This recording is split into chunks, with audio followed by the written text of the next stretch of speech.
Hey, what's up guys? Big Time Collector 01 here, back at it again with another action figure review. And today, we'll be taking a look at the McFarlane Toys DC Direct McFarlane Toys Digital Green Arrow from the Longbow Hunter comic, which is very exciting. I'm very happy to finally have a comic book Green Arrow.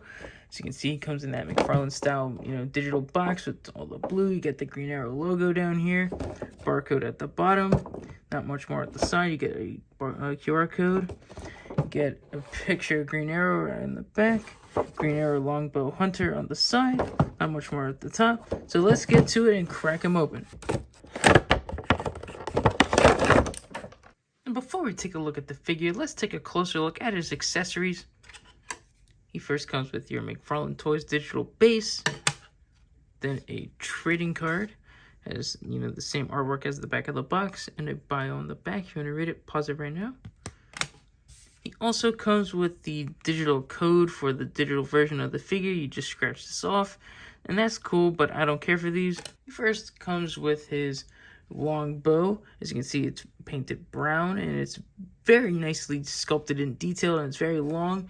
It's almost, as long as the figure. You can put it in his right hand, like so. It's a very big handle, so it's gonna stretch out the hand. You're gonna want to do that to get it into his hand. And then he comes with a whole clump of arrows, which are really nicely done. The feathers are painted nicely. You can store these in his quiver on his back, like so. And it's a nice snug fit. They're not gonna fall out. But he also comes with a singular arrow, which is really nice. You can put it in between the fingers here, and you can now draw his bow, which is also weird that it doesn't come with a string, but that is toy regulations. If the bow is to come with a singular arrow, then there is no string. But if it doesn't come with any arrows, then there will be a string. So it is kind of a drawback, but hey, he finally comes with a singular arrow. Now let's take a closer look at the Longbow Hunter Green Arrow.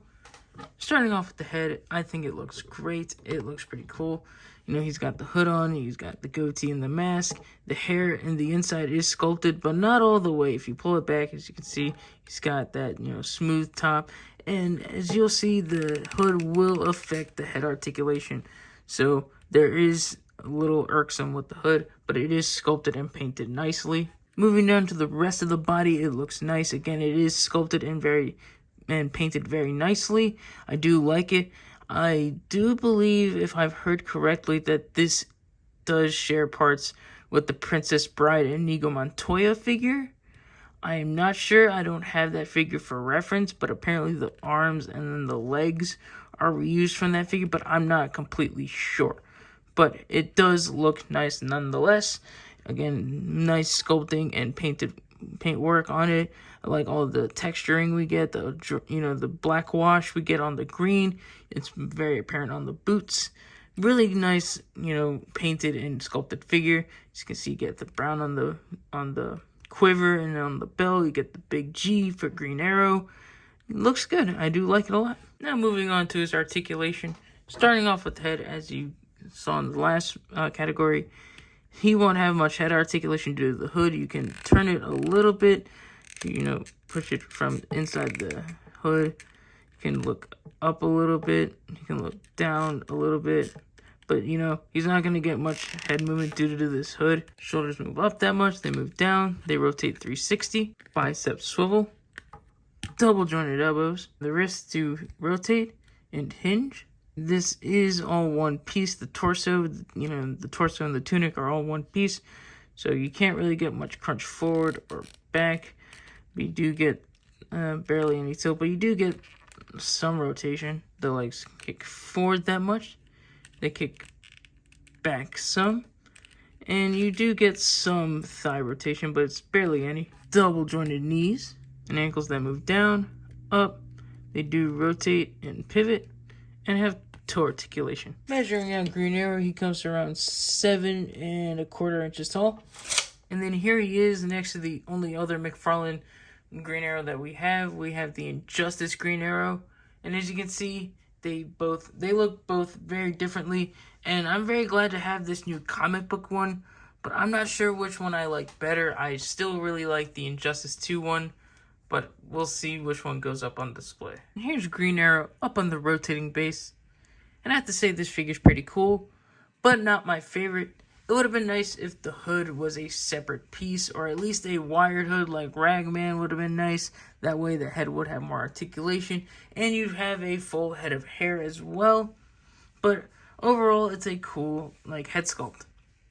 The figure overall is pretty cool. It does feel very limiting in the torso, but with it being an overlay, that's kind of expected. But I do really like how this one looks. I do like having a comic book Green Arrow opposed to a video game one. So again, it's cool to have, but it's up to you if you want it or not. Because again, I can't really recommend this one. I mean, I can, but I don't know if I should, because the Injustice 2 one is just as good. I think you're gonna have a lot more fun with the Injustice 2 one. This is more articulated. You're not gonna have any head hindrance. But this one comes with more accessories like the singular arrow. That's always something I've been wanting for a Green Arrow. So, I don't know. It's a cool figure nonetheless. If you want it, you can get it at BBTS or the McFarlane Toy Store. It should be hitting shelves soon enough. So, hopefully you guys can find it. And if you enjoyed this video, leave a like, comment down below, and subscribe. And I'll catch you guys in the next one. See ya.